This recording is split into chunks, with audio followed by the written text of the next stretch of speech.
Plan Commission meeting to order. Everybody have a chance to take a look at the minutes? Move to approve.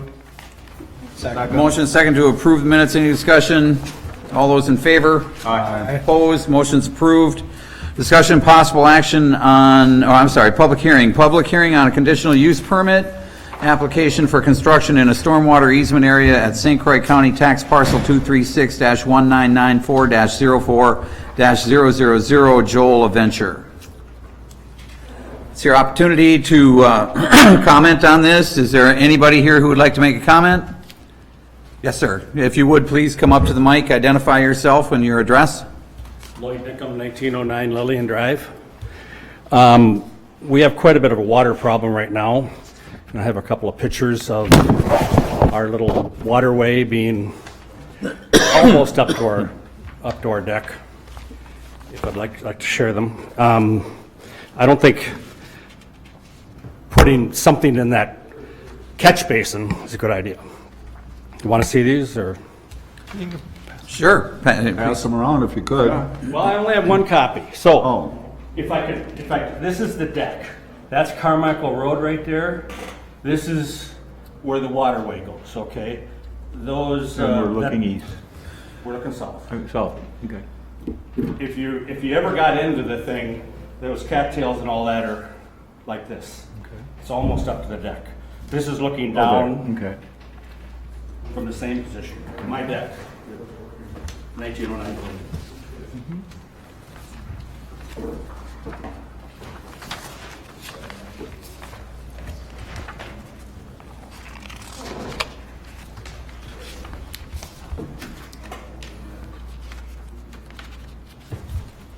All right, while we're looking at those, any other comment, Lloyd? Nope. Is there anyone else here who has a comment?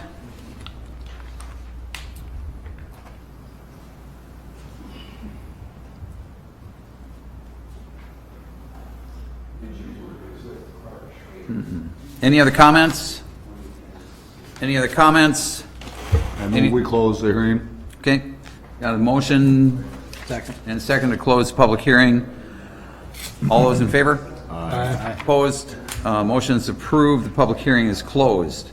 Discussion and possible action on a conditional use permit application for construction in a stormwater easement area at St. Croix County Tax Parcel 236-1994-04-000 Joel Adventure. Mr. LaVenture is requesting a conditional use permit for development in a stormwater detention basin easement area. The shed is proposed to be 1,000 square feet in area, and plans do show the 100-year high water elevation and overflow elevations have been provided to you all. Some comments between staff and our engineering consultants were concerns regarding stormwater in the detention basin ponding area. We wanted to make sure that any potential ponding issues that could arise weren't going to with this kind of development, because obviously it's a basin pond. You don't want any flooding to occur. Basically, our consultant approved and said that it wouldn't cause any concerns after back and forth with Doug Zoller from Huff Consulting. So they did some engineering calculations. I do have some of them on hand, but they weren't provided in your packets. If you'd like to see them, I'm sure if you want to pass them around, you can. It's at the bottom of the page. Kind of hard to read though. But yeah, aside from that, staff hasn't received any other comments from neighboring residents aside from tonight.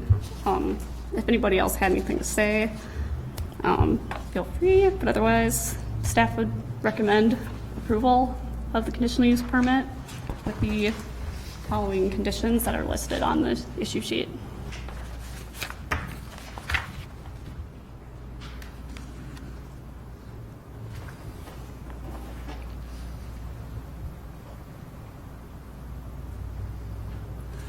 All right, any comments here?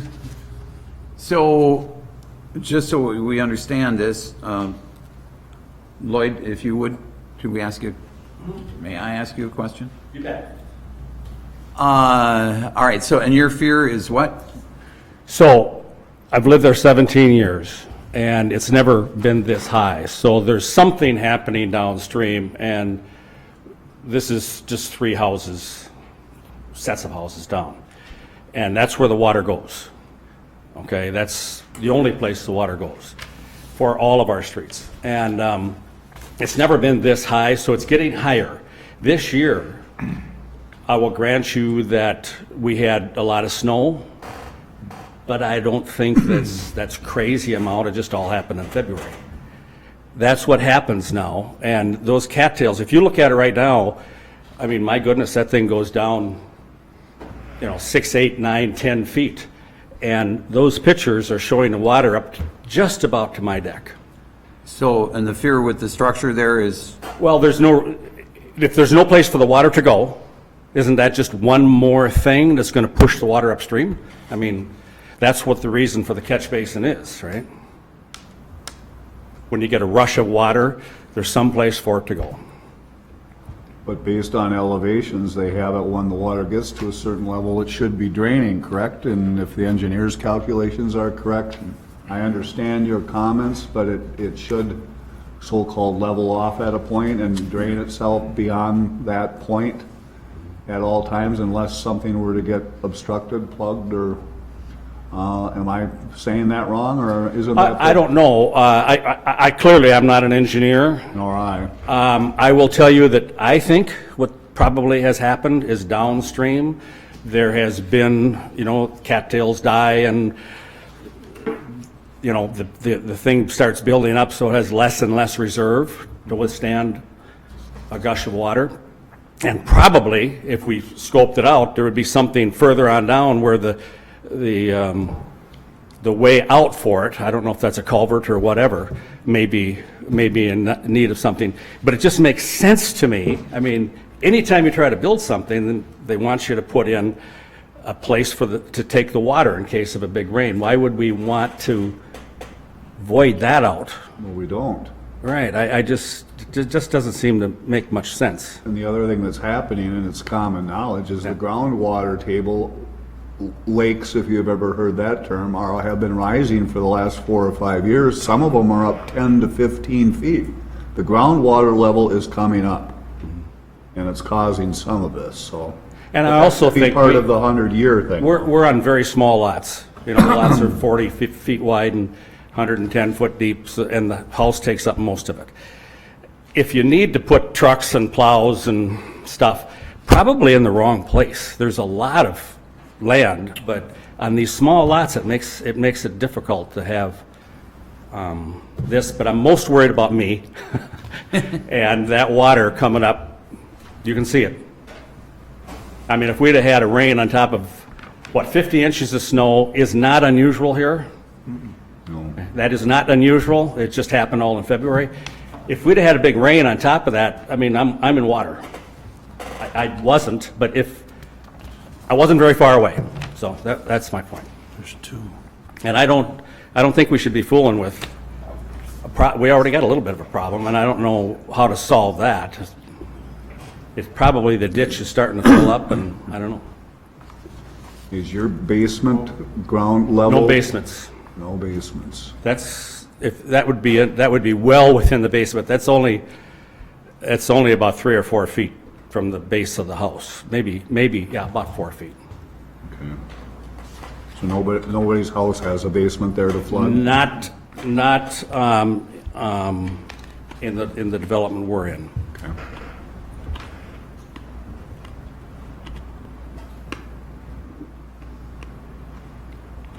Who would be liable if a problem were to occur?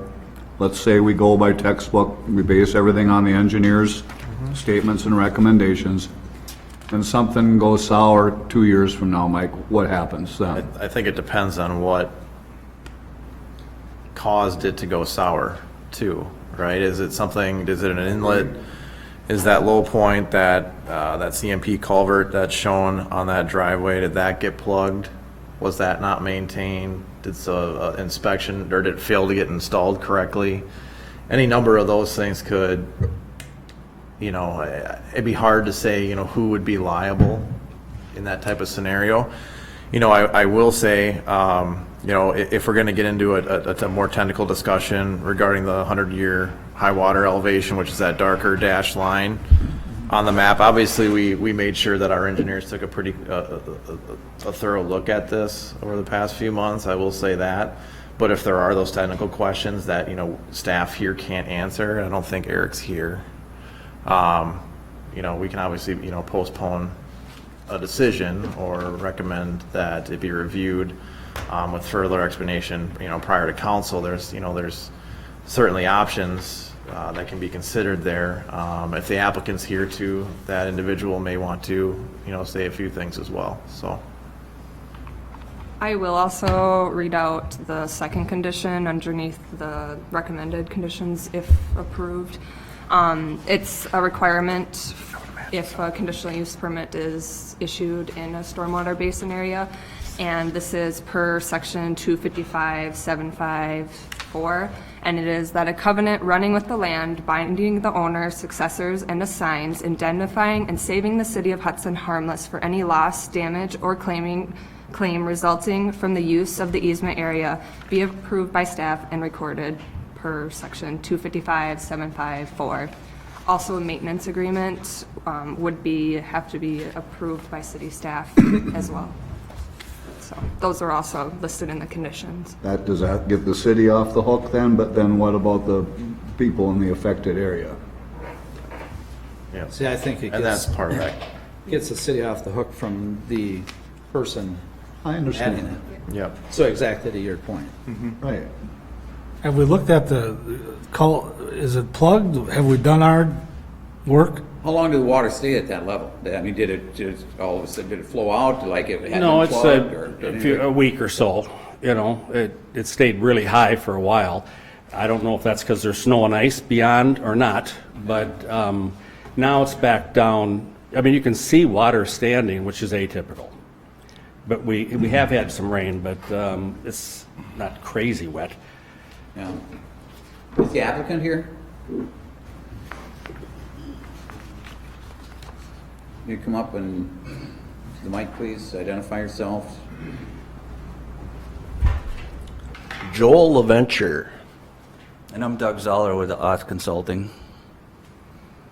So, before the frost let go, it does hold water for its longest period of time throughout any time of the year, okay? When the frost goes, it's gone within 2 days, no matter how much water is in the basin. Maybe the gentleman didn't see where the building was actually going to be put up. It's not down in the bottom of this hole, it's up on the top. It's as high as my house is. If we get 2 inches of rain, I might have a little water in my section of the basement for 2 days tops. And then it all goes to the east. And then there's a pump on the other side, I'm not sure what it is, if it's Hanley, that it ends up at the very end, and there's a pump there from the city of Hudson that evidently pumps the water out of that pond. So there should be no plugged culverts anywhere because they just come down the street, So the culverts from the street run north and south. Actually, they all head south to because it all goes downhill from there. And then into the storm basin.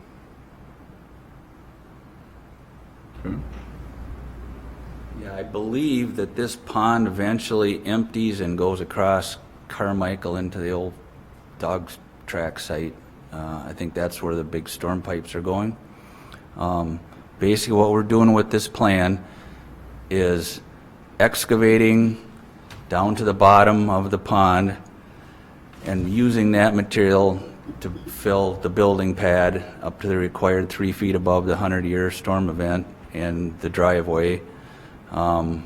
So volume-wise, we're not changing what's out there right now. It should end up the same at the end. Obviously, it's been a very wet spring, a very wet winter. I'm sure your street guys, maintenance guys know this. I mean, every storm pond around was filled to the brim this spring, so I think that's why this gentleman is seeing a lot of water. And as you stated earlier, if all the engineering calculations are right when Beaneman Farm was done, and I assume you haven't had issues prior to this, everything should work. And the water should hit a certain level and never go higher than that. Right. Okay. Anybody else? Any other questions? Well, the reassuring thing that I heard just mentioned is the fact that all the fill that's going to make the pad and everything else is coming from the volume of the hole that's already there. So it's being made deeper. It's the volume of the pond will remain the same. Yeah, Or bigger. Or big, yeah. the way it sounded. And I think the city is protected. We don't want to hurt any of the neighbors, but if everything works as the engineers say, I don't know, see how we can say no, or I can't say no. Okay. Anybody else?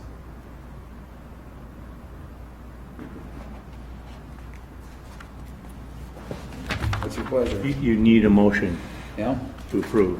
Or Or one to- way or another. I will make a motion that we approve this, per all the terms and conditions of the city that we have in place, to proceed. I'll second it then. Got a motion and a second to approve. Further discussion? All those in favor? Aye. Aye. Opposed? Motion's approved. Discussion and possible action on preliminary development plans and a rezoning recommendation to the Common Council for a zoning map amendment from AR Agricultural Residential to PRD 3 Planned Residential Development at St. Croix County Tax Parcel 020-1085-30-000 Hearth Development LLC. In your packets, I included, obviously, the revised concept that we received prior to the last meeting, as well as the previous concept. And with that, I might turn it over to the applicant to kind of walk us through what the three-story proposal means, what additions they made since that last meeting. There are a few from what was handed out, including a sidewalk from along Vine Street headed west, and a few other design and lot considerations within the internal development itself, per some of the engineering recommendations we have.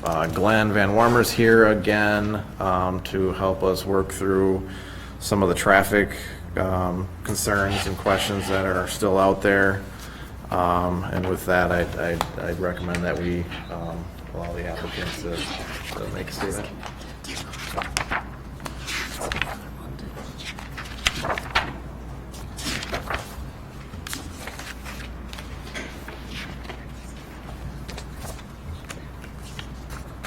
Thank you, Mr. Mayor. Nick Vivian, I'm legal counsel for the project. I have Greg Johnson here again with me tonight. You do have the more recent proposal in front of you, which includes 2 3-story buildings. We discussed that proposal the last time, I believe, at the Plan Commission. And as Mike indicates in his staff report, we've really discussed 2 proposals overall. A 4-story, which would include in one building retail, commercial on the main floor, and then this proposal, which is a 3-story for both buildings, both with the same density, 110 units per building, but little different layouts. With the 4 stories, you get essentially a rectangular shaped building. With the 3-story, you get 2 L-shaped buildings. What we've added to the new plan, there's a sidewalk out of the northwest corner, which brings or provides access to this particular development. As Mike indicated, there is additional sidewalk. Let me see. There's some reconfigurations to the 10-foot multi-purpose trail along the commercial lot.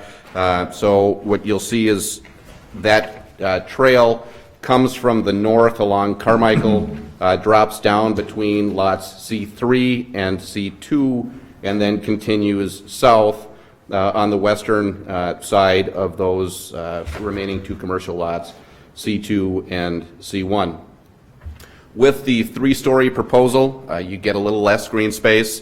You have effectively kind of a courtyard feel with the buildings. You get a city park on the to the south of the buildings, and then there's green space that's utilized for infiltration, where we had utilized open space with the 4-story proposal.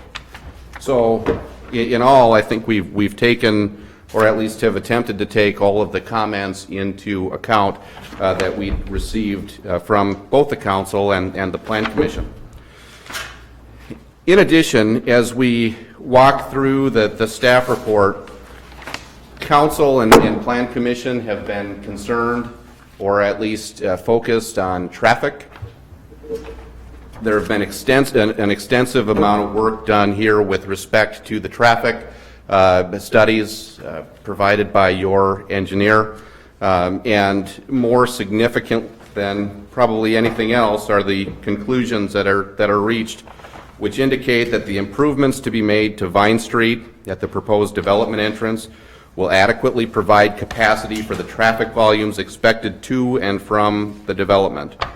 The improvements to be made to Carmichael Road at the proposed development will adequately provide capacity for the traffic volumes expected to and from the development.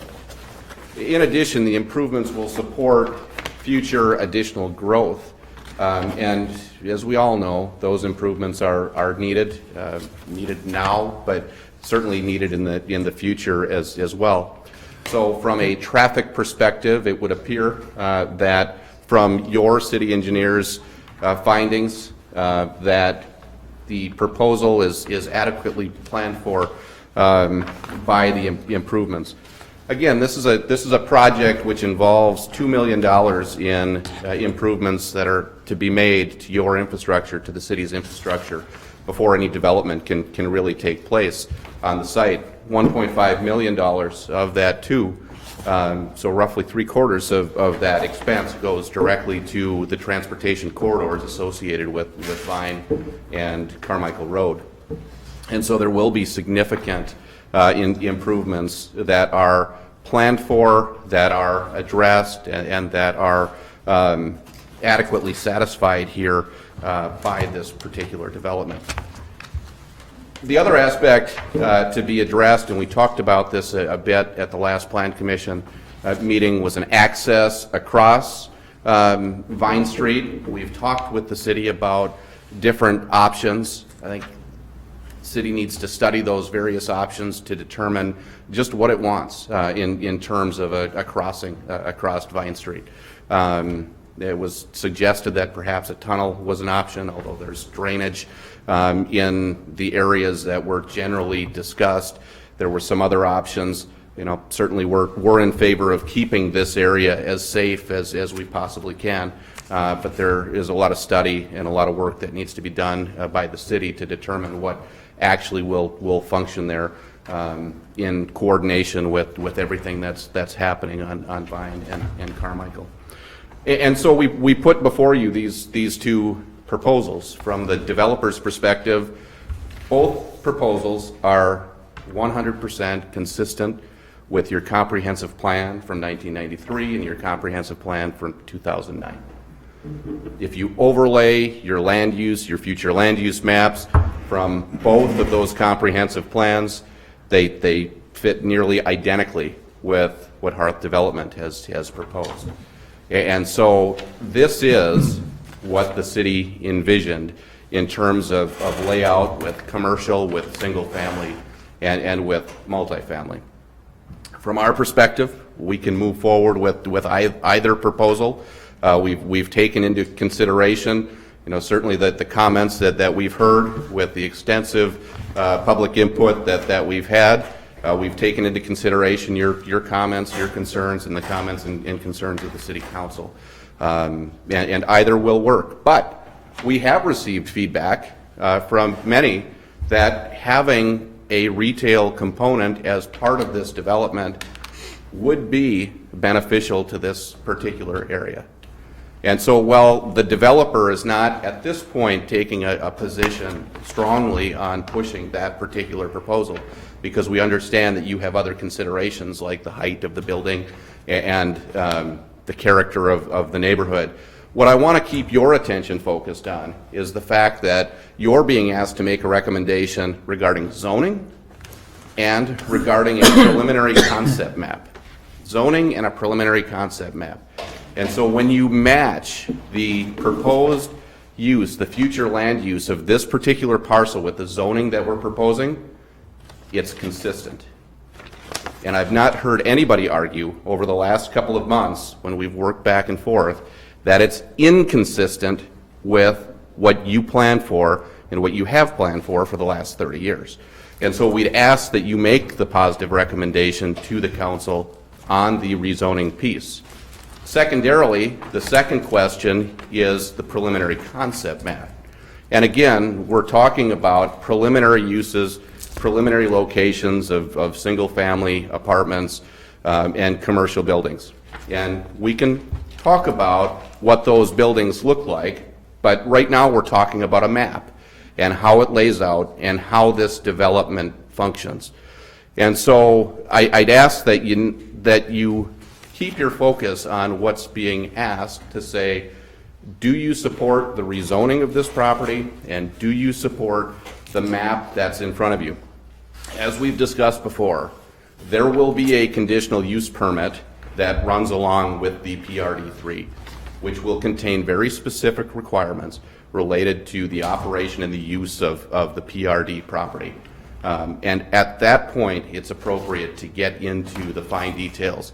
There will also be a final master plan that will need to be approved. And at that point, we'll get into additional specific details regarding the development. But for our purposes tonight, I'd really ask the commission to focus on the rezoning piece. Is it consistent with what's been planned for? And then secondarily, the preliminary map. Is the preliminary map that we've supplied a map that you can support as we move forward on the development path so that we can continue this process and continue moving forward to have a conversation with you? Nick, is both of your plans, the 4-story or the 3-story, they're both the same height? No. Am I reading that wrong? No, they're not. Because it says 45 with your commercial retail on the bottom first floor. On the original plan, the orange buildings? Oh, I see what you're saying. So they're the same height? No, they won't be. So they're wrong, this is wrong. Because on the next, on your revised plan, they're 45 and 44 as well. Is that the height? I can't read them. My eyes aren't that good. I can't read if that says height or not. I see the Both of numbers. them have the same height. Both plans. If that 45 and 44 is the height. I don't know the answer. Yeah, the 3-story would be about 45 feet. The 4-story would be about 55. It's about a 10-foot differential. What was your question, Randy? I'm sorry, I missed that. I wanted clarification on the plans, on height. Those would be the lot numbers. 44 and 45. Are the lot numbers? Yeah. Right. Okay. Are you sure? Yeah, because the single-family homes end at 43. Okay. It's good to have clarification.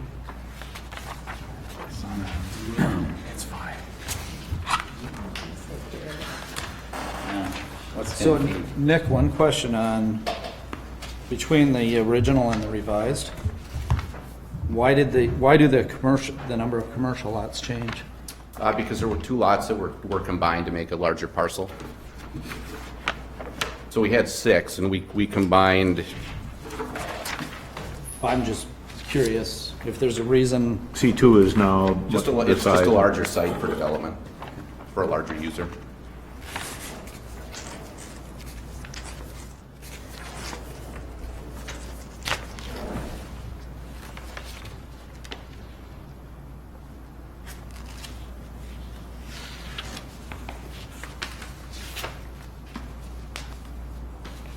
We need an actionable item on item A then, for zoning. So I will move that we approve. Yeah, oh, go ahead. You I'll can- move we approve the zoning change to PRD 3 as all the recommendations on item A. I'll second that. Got a motion, a second. Discussion, and Glenn, I would like to hear from you. I got a couple things I want to ask. So, help me out with this. I was trying to follow along with everything that Nick had read from, saying that the improvements to be made to Vine Street at the proposed development entrance, okay, the improvements to be made will adequately provide capacity for the traffic volumes expected to and from the development. The improvements to be made to Carmichael Road at the proposed development entrance, left and right lanes, traffic signal will adequately provide capacity for the traffic volumes expected to and from the development. So these improvements to be made, what, can you explain what they are, Glenn? And Yeah, I think we tried to, in the reports that we've sent and the information we sent, we tried to say there's two scenarios that you have to look for. One is the ultimate recommendations out of the Carmichael Road Corridor Study, which is 4 lanes, from basically north of Vine Street down to Cooley Road. What they're proposing is some interim improvements to take care of the intersection on Carmichael and left and right turn lanes to, let's say, a southbound right and a northbound left to their development, which would also provide a southbound left turn into the church. On Vine Street, they'd also add a westbound left turn lane and an eastbound right turn lane. And in conjunction with that, there would be some improvements made to the Vine and Carmichael intersection to get rid of that left through southbound by adding a southbound left turn lane and some adjustments to turn lane lengths. okay, So they have the interim things that have to be done with their development to get their development to work. They also have proposed a traffic signal in the future for their temporary development, or if not needed, until you get the permanent 4-lane section in. and who's doing those improvements? Mike has got the, as part of the development, the temporary things are a responsibility of the developer. The Carmichael temporary intersection and all the improvements on Vine Street. Is that correct? The things included in the capital cost study. Okay. So, and maybe Nick, this is for you, but Glenn, it could be for you as well. So we're talking about the improvements to be made will I can't remember the exact wording here, but provide for, adequately provide capacity for the traffic volumes expected to and from the development. Referencing just the development, we heard before people talking about the traffic volumes farther west on Vine in particular, I think, and what happens in the morning, right, when kids are in school and later in the afternoon. Is that addressing that at all? We have addressed that in terms of the volume that we anticipate would be added to Vine Street. And we gave you some numbers on that. The numbers might have been a little hard to understand, but the entire development with a larger convenience store on the double lot is probably going to be somewhere in the neighborhood of 4,000 to 4,500 cars a day. That's trips generated by that site. Yeah. But some of those trips will come, like if it's a convenience store, some of the traffic will come off of the street and then back on, so it's not new traffic. Others will be internal, and so we anticipate we reduce that volume to what is new traffic.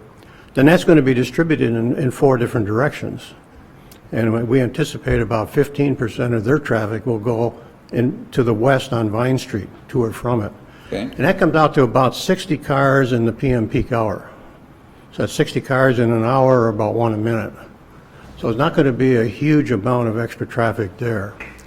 The volume during the school dismissal was also discussed and a concern, but the volume from this development would be more in the lines of 45 to 50 cars during that hour.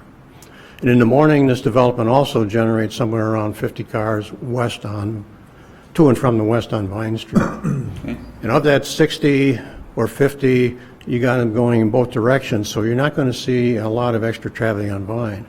All that said, you still have some concerns on Vine Street with or without this development that should be looked at. So it's not this development that's creating a problem, it's there already. So and this development will not exacerbate the problem on Vine Street? just with the additional car a minute or so that Yeah. can be expected. So you're saying the Y intersection, you know, that's already a problem? And something- Not only the Y, but you've got problems all along Vine, and we, you know, we've been working trying to resolve some of them, like the Wisconsin Street intersection is in conjunction with your project that's underway right now. Putting in a traffic signal, turn lanes at the intersection will resolve most of the problems that you have there. Okay. So when we're trying to, and when we get the Vine Street Carmichael intersection done with the temporary stuff with this development, we'll take care of some of your existing problem with that lack of a southbound left turn. And in the future, when you get more development coming from the Carmichael Ridges commercial development and some development on the west side, north and, or east side, north and south of the church, then you're going to be looking at further improvements along that corridor. And this development will not make it worse. When will the alignment take place? In other words, below Vine Street, south and north, the roads don't line up? You know what I mean? Is that part of this development? Part of the first part, or the, No, Well, both. doesn't look like it. The, Doesn't look like it. on, one of the proposals is on the north side of Vine Street to probably widen on the east side so that the northbound lanes, as you go north on Carmichael, approaching the intersection, you have to make a little bit of a jog. That will take the jog out and provide room for a southbound left turn lane. Now, we still got to make sure that we provide enough room to develop the southbound right and left turn lanes without creating another problem for the driver. that's what I want. So I'm not saying just add a little bit of pavement on one side and it's over. We got to be very careful how we develop the southbound approach. I have another question. Does the city have the right of way on Vine Street that if we ever had to widen that out, are we capable of doing it? Is the land there? Is there enough land there that the city have, you know, that the city can use for that? Or are we as big as we can get? We're pretty packed. We're pretty tight, Glenn. I mean, Glenn, you've looked at this corridor for many, many years. You know, obviously on the county side, I mean, you can see where that property line is roughly with, you know, where that, the trail extension would happen on the north side. And it's pretty well maxed out. Yeah, we'll have, you know, some additional boulevard space on the south side for future expansion, but you head further west, you know, we're pretty well hemmed in terms of right-of-way width, and then we have some topography things that we deal with as you continue to go further west. So we have a towards downtown. typical right of way on there, 66 feet in that stretch of road? I think it might even be bigger. No, it's 66. 66. But one of the things to think about also is you don't have a lot of additional traffic being generated along the Vine Street corridor. I mean, you might get some more out of the school, but I don't see them tearing down St. Pat's and putting in something big. So your volume is probably not going to continue to rise, and we can handle more traffic than you have there now. You have about 8,000 cars a day there, just east or west of Carmichael. And you can handle more than that if need be. The secret would be in what do you do at the intersections and with the turns and with the traffic control. You're saying there's plenty of unused capacity, yes, to use up before you go wide?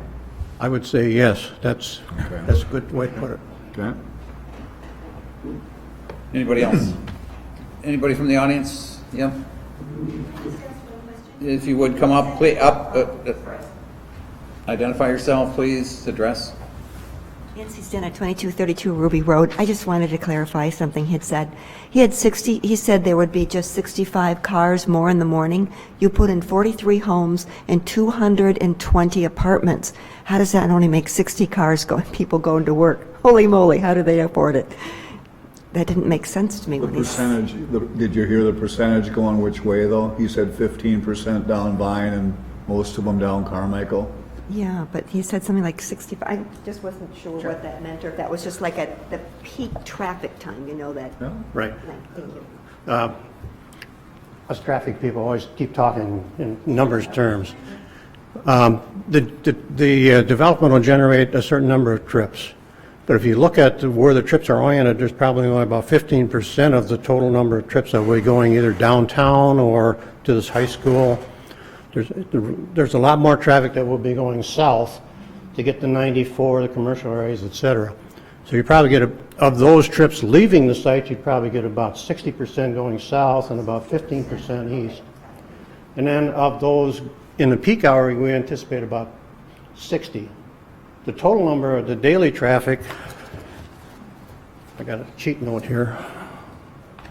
The daily traffic going to the west is probably somewhere in the neighborhood of 600 cars per day. And you spread that out over basically 16 hours and you don't have a lot. So that's what we're saying. This development is not going to put a lot of traffic that way. Yes, sir.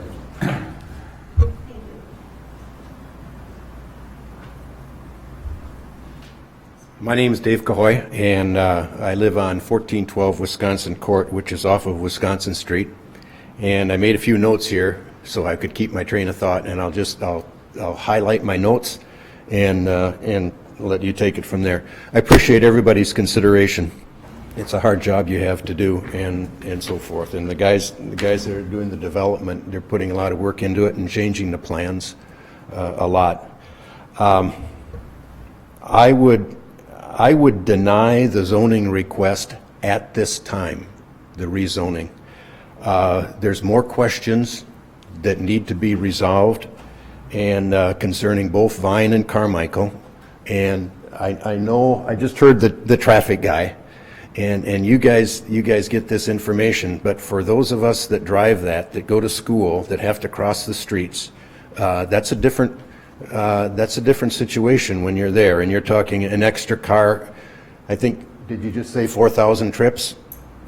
I would wait until you have the design for Vine and Carmichael completed. We're talking about, they're going to temporarily reconstruct this. When you get that temporary construction done, you're going to have the design to do over again. When is the funding going to be there for the new construction on Vine and the new construction on Carmichael? No one wants construction on Vine and Carmichael during the school time for 243 units. And I heard it come up, I can't remember where, but what's the town of Hudson plan? Are they going to do a high density zoning too on the east side of Carmichael? Are you going to have more apartment buildings, 243 units there? I would want to talk to the town of Hudson before I did something like this, because what happens if they decide to put a row of apartments there? And they is maybe you, because you're going to annex it anyway. The area is zoned, aren't you? That was good thought. Yeah, the area was zoned agricultural. I visited with my councilman and I said, don't annex this thing until you know what you're going to do with it. And you did anyway. And we still don't know what we're going to do with it.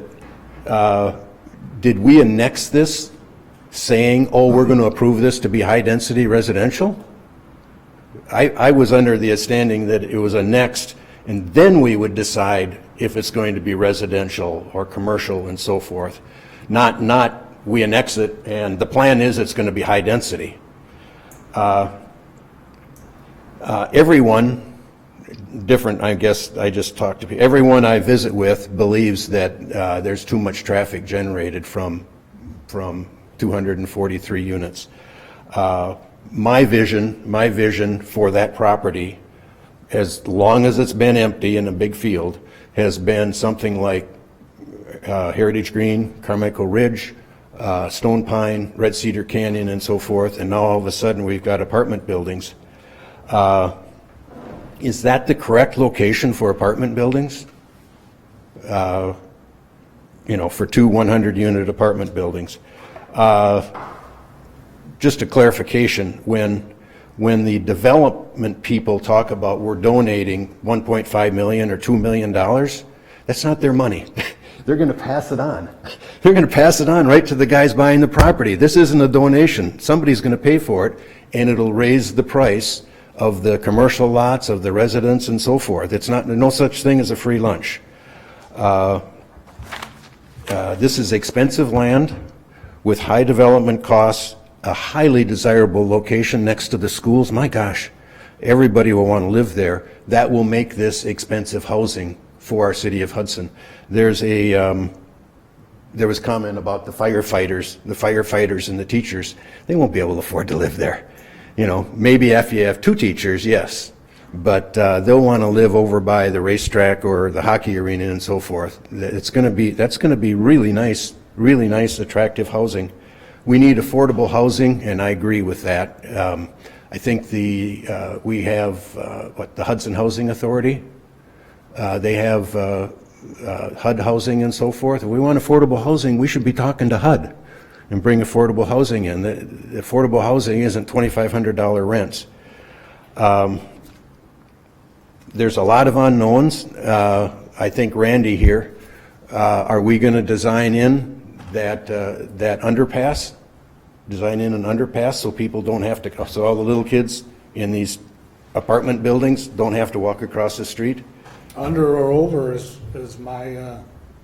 what public safety will take up. Yeah. That was one of my, I had that written down before, but should we put an underpass over by the church too? Design that into the street. 243 units. If you're going to do that, I worry about livability in those units. I've only got two more things. I worry about livability. Instead of 43 residential lots, why not put another building up there and have a lot more green space? You know, has this been thought out totally? Senior housing with two apartment buildings of 100 units each. 100 units each. Let's say there's kids. You get one kid per unit. You got 100 little kids there. Where are they going to play? Where are the sidewalks? Where's the playgrounds? I saw in that first plan, and I see this is a different plan. It changes every time I come to a meeting. But the park was sitting way down at the end of the property as far away as you could get from the kids. Wouldn't you want to have the kids next to the park?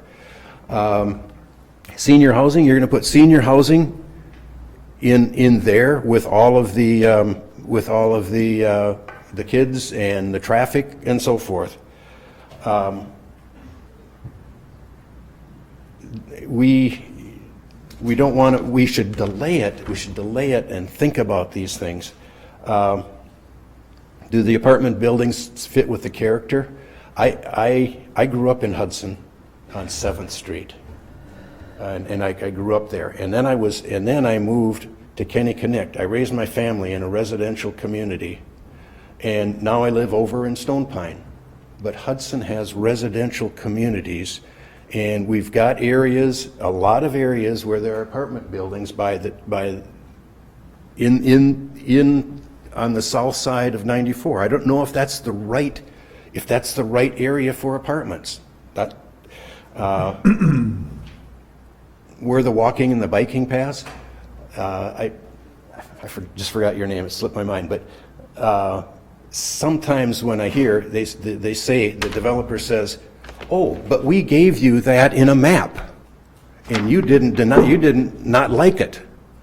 So do you have to dissect every map because you've been given it?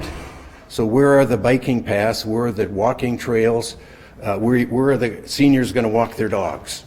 I was talking to somebody, and you've got commercial, and you've got these commercial lots in the plan. Are you going to have it so you can turn off of Carmichael into each one of those commercial lots? You wouldn't want that, I don't think.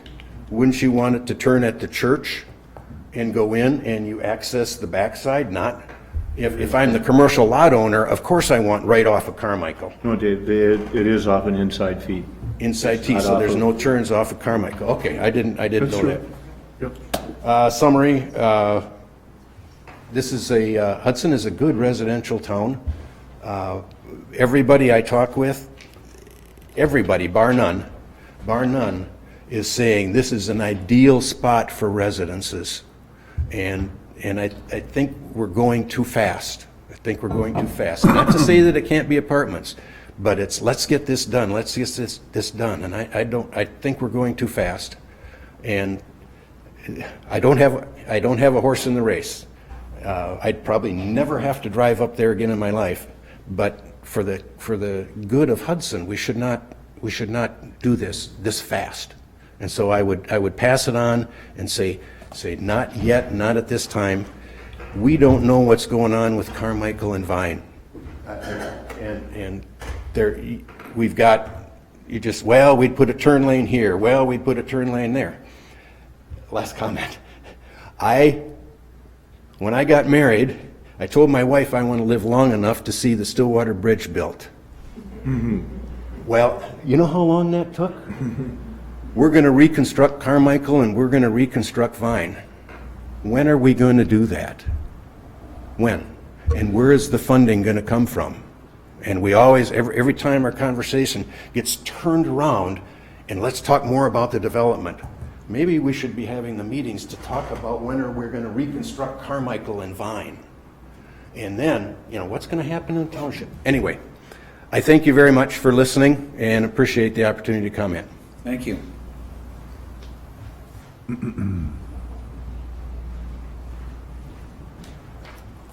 Hi, Commissioner. I'm Betty Crusoe. I live at 1128 3rd Street. So not really part of this development, but part of Hudson. As I'm looking at these pictures, there's just a couple of things that have come into mind. First of all, we referenced the comp plan. When those comp plans were made, in the master plan, this property was included. This was not in the city, and therefore it was not in our comp plan. Our comp plan, we can only say what's going to happen within our city. However, in the master plan, there was ideas for what would happen with this property as it developed. I don't think that keeps us into that we have to be high development residency. I don't know what that means compared to mid. Are we talking 220 units? Are we talking, if we went with a smaller density, the next one down, does that mean we only have 110 units? What is the difference between those two densities? I'd kind of like to know. A couple things that I noticed in this is the city park is just a little small piece of green land. Is that just going to be mowed? Is there going to be something there? Is there going to be playground equipment? Is there going to be, playground equipment can run $50-some thousand. And now you're going to hear my finance come out because that's who I am. But one of the things they're talking about is a stoplight on Carmichael. Those can run $75,000 just standing up. Just one unit can run $75,000. Who's going to pay for that? They talk about these temporary $1.5 million going into Carmichael Vine. Is that coming to the city? Is that coming to the town? How is that all going to be distributed? So concerns there. The other is the sidewalk, as Mr. Kohai said. If you have sidewalks that go around your development and in and out and weave, you have a neighborhood. This doesn't have a neighborhood. And you have the same type of development when you go up by Aspen or you go up in that area. All you have is housing units with not neighborhoods. I think there's things that you should look at if you're going to develop this into a neighborhood and approve it. I think those are a couple of the things that can be costly to the city. And like you say, how are you going to pay for it? Because the city has no way of generating extra money. As you've seen, we've just gotten rid of our ambulance service because we can no longer afford it. So a couple things that should be taken into account is these are expensive things. Mowing, snow plowing, all those type of things that come with a development. Let's make it a nice development if we're going to have one, a nice neighborhood development which is consistent with all of Hudson. Thank you. Anybody else? All right, we've got a motion and a second. Did you guys have any direction on the Concept the plan. concept? Is that part of it? That would be the second one. That's the second one, isn't it? No, this is for each individual, like the two parcels. So it would be part of the motion. Andy has to say that. Both the zoning and the Down here. concept, which would be kind of the 3-story newest version without the retail, or the 4-story. That's a separate issue. They had it broken into two. One being the zoning, the second being which of the two plans? The two items on the agenda are the two different parcels. The two parcels. The old homestead. So there's two properties there. Where the house was, and then, you know, the rest of the, Here's the two properties. Okay, I understand. yeah. Ain't my motion. Is the motion cleared? Yeah. Which, You've got two items. Yep. yeah. Well, I guess Doing the A. what I thought we did is we're moving ahead with the zoning, PRD zoning area for the big green area, looking at that map. And the B2 zoning area on the same map where it's just broken into two parcels showing, yep, that one right there. Isn't that what you meant, Randy? Because I guess you're the one that made the motion. Yeah, it's, discussion and possible action on preliminary development plans, so the two And a different concepts. And a rezoning And recommendation. rezoning. They're not separate? They're together on each parcel. And item A is for the commercial. I'm going to rescind my motion until we clear it up, but we're being asked to rezone, and why do I want to tie that to a concept?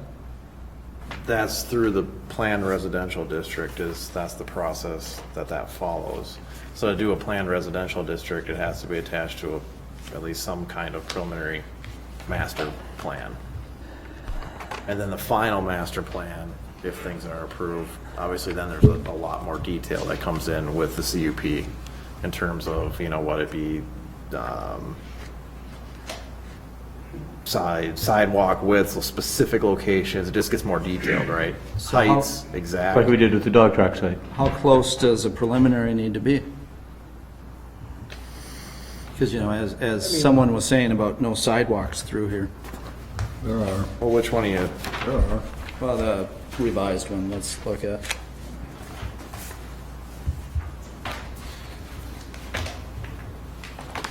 On the back side of the revised plan, there's the pedestrian walking plan. But we're not trying to do that tonight. No, we're not on that We're part. zoning tonight. The preliminary master plan is part of the zoning So the, consideration, the PRD consideration. If it was zoning to strictly B2, as an example, or RM1, there would be no concept plan. There would just be, you know, the colors on the map. But when you do the planned district or the planned developments, the PRD, PCD, PID, you have to attach some sort, you have to have a preliminary master plan to attach it to. That needs to be further clarified through the CIP or CUP after. Glenn, if you could mind answering the question on the two 4-story mixed use, what traffic would be generated by commercial use on the first floor? You haven't taken that into consideration? The traffic volumes that we went from, looked at commercial development primarily on those individual lots. I'm talking about the two buildings. I know. And we put a number in for those. We did not look at the commercial development on the first floor of the units. The first plan we looked at, I don't think that they had it in there, and we didn't put those numbers in. It would probably be more of a convenience for the commercial, for the people in the building there, so it's not going to generate a lot of off-site traffic. I could calculate a number, but I don't want to just throw one out and not have it correct. I would estimate it'd be a couple hundred cars a day. And a clarification, only the northernmost building would have the retail component, correct? I know, hey, point, yeah. That's not 60 foot though, right? So we really need to have our conversation about which concept idea Yep. first, then the zoning Yes. So, to it. Nick, thank you, Glenn. Nick, I'm not understanding why both buildings have to be 4 stories if only one is going to be for commercial use or mixed use.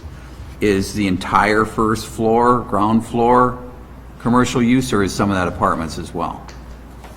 I think we had apartments planned for, it's just a matter of design, right? And so when we move to 3 stories, you have to move to that L shape. When we had, That's my question is, so The if... phrase is 45 feet. correct, it's lowering the No, height. that's not my question. Okay, sorry. My question is, if one building, if the entire floor is retail, why can't, and if you wipe that floor out and just drop it, a floor, why do you have to reconfigure it? Greg just confirmed that south building can be 3 stories, yeah. And so we can have a 3-story building on the south and a 4-story building on the north, Perfect. which has retail on the All first right. floor. All right, so then the debate becomes, if we're gonna do this, what are the buildings gonna look like? And my thought on this is that when you have neighborhoods that have apartments in them, it seems to me, from my just past experience, that when neighborhoods go into decline, they're usually led by the apartments.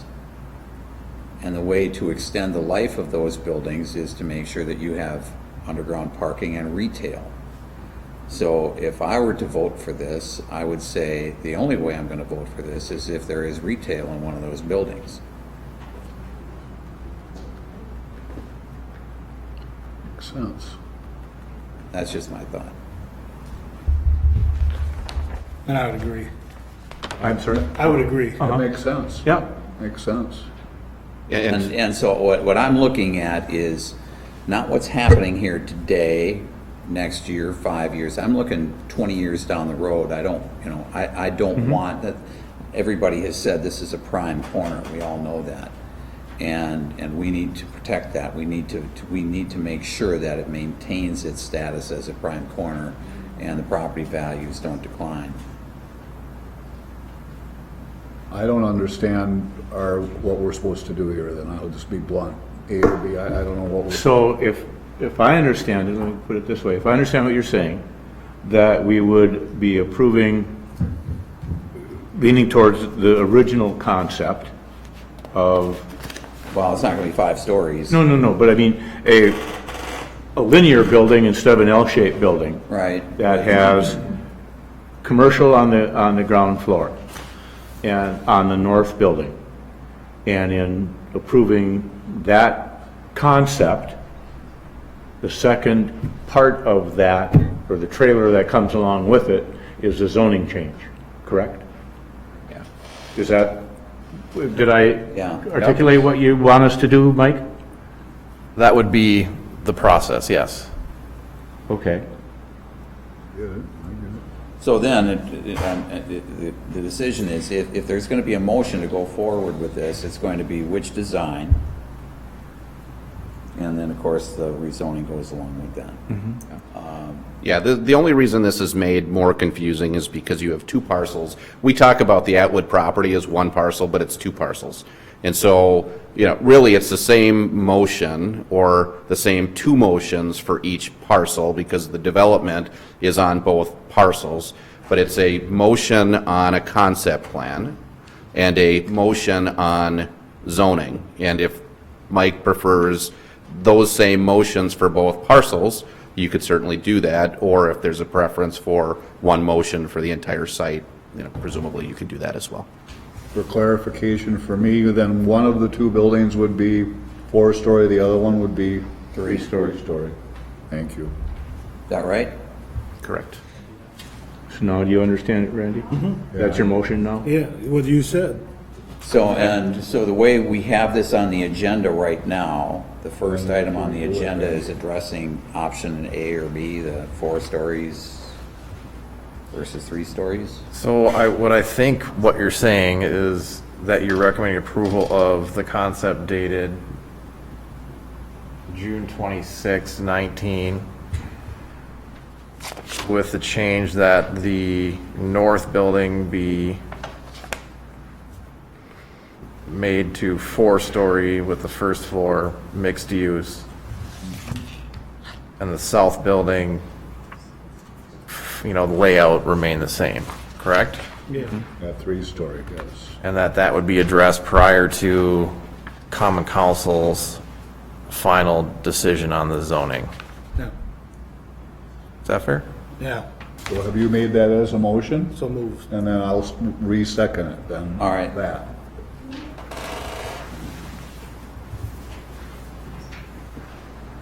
Nancy Stinnett, 2232 Ruby Road. Can you clarify what you're talking? So it sounds like you're saying retail going onto Vine Street. It's a 4-story apartment with retail. So is that basically a 5-story building, or how many feet are you talking? 3-story building, 3 floors of apartments on top of a floor of retail. Which is- So it's 4 altogether. So it's like 4.5, because retail is kind of like a half. Okay, good, thank you. I was thinking it was 5. All right, we've got a motion and a second. Any discussion? So the one thing that I want to, just because you said we need a concept plan to come along with it. Down the road when the master plan comes around, and if we want to see more sidewalks or what have you, I just don't want anybody to say, well, you approved that plan. We showed you that, you didn't ask for any more sidewalks. Well, believe me, we'll be talking about those concerns for sure before it gets approved, as far as traffic, the Vine and Carmichael, over underpass, everything. I'll be interjecting. That's coming up. Yeah, no, I get it, but in theory. In theory, it's coming up. I just don't want to be held to this. You don't want to close any doors off. I'm You sorry? don't want to close anything off. You want to leave all the options open to us going Yeah, forward. what we'd be voting, I can assume, is that it is the rezoning, and it's a theory, but the details will come later. Correct. Can I clarify, I know Mike referenced the June 26, 2019 layout, but I know there was discussion about a preference for a linear building and not a, The linear versus the L shape. yeah, so would that be included or not? That's on top of that. They would have that north building would look like the previous concept and be linear as opposed to, and then the south building would be the L shape. I just wanted to make sure that was clear. Yep. And then obviously address any and all staff and engineering comments. Yes. All right. Any other comments? All those in favor? Aye. Opposed? Motion's approved.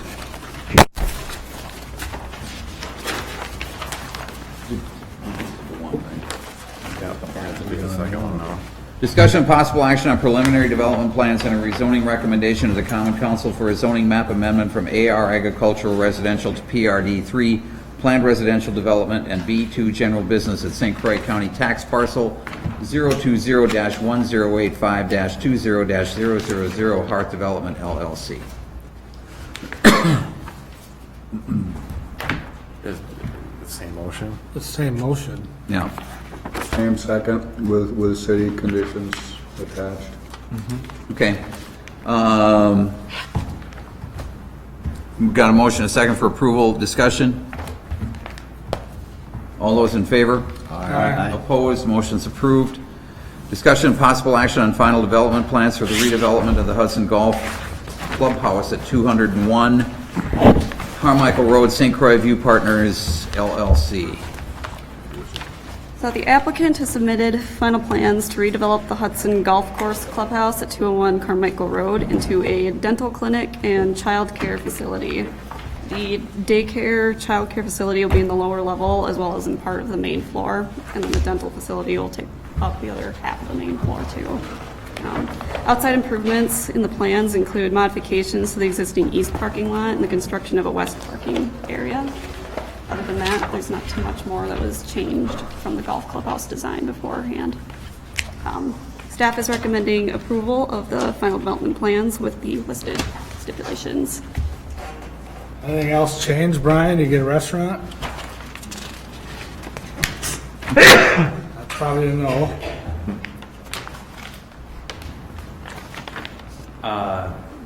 No. Knock on wood, everything is proceeding. Can you identify yourself? Identify yourself. I'm sorry, Brian Zeller, one of the partners of the project. Everything's continuing on the path that we've been on here for 5-6 months. Okay. Nice professional building. Move to Yeah. approve And I will Better golf second. course. with staff recommendation. Motion second for approval with staff recommendations. Any further discussion? Anybody? All those in favor? Aye. Opposed, motion's approved. Discussion possible action on a downtown design review of the sign package for Partners Title at 401 2nd Street Spectrum Sign Systems, Inc. So they submitted a sign package for the property at 401 2nd Street in downtown. The sign package includes 3 signs, 1 wall sign, 1 projecting sign that'll be refaced, and 1 replacement wall tenant ID panel. The wall ID panel thing is on the west facade, which is in the back of the building. And the projecting sign is on 2nd Street. And the wall sign will be on the south facade along our commercial street, sorry. All the signs meet central business code requirements for size and projection maximums.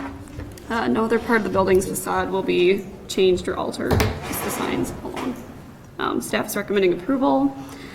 We did have a stipulation on there for them to pay the fee, but it's already been paid now, so there's no other conditions that need to be made. All colors and everything, okay? Yep. It's not a plaster or anything like that? No, it's, Okay. I don't know if you guys, It's in there. Yeah, I did look, I thought it looked blue. yeah, it's Is that like a correct? darker blue. Yeah. Well, I didn't know if I saw it all or not, that's why I asked. I move to approve with city conditions. I'll second it. Motion and second to approve. Discussion. All those in favor? Aye. Opposed, motion's approved. Communications, let's see, update and discussion, if applicable, regarding updates to potential access control on Old Highway 35. Anything? Not a huge update. In further conversations with the DOT, they indicated now that maybe the whole park and ride facility, if the city were to acquire it, would not necessarily need to be used entirely for parking purposes. The other thing is, I know Glenn and his team are putting together an LOE to help us work through the project management and the details associated with working with the town of Hudson and DOT and coordinating that effort to figure out access onto Old 35. Okay, thank you. Questions? Comments? Anybody? Glenn, got anything to say? I mean, you were hanging here to the very end. I thought maybe you had something momentous to share with us, or? Oh, okay. Move to adjourn. All right. Motion second to adjourn. All those in favor? Aye. Opposed? Motion's approved. We stand adjourned. Thanks, everybody.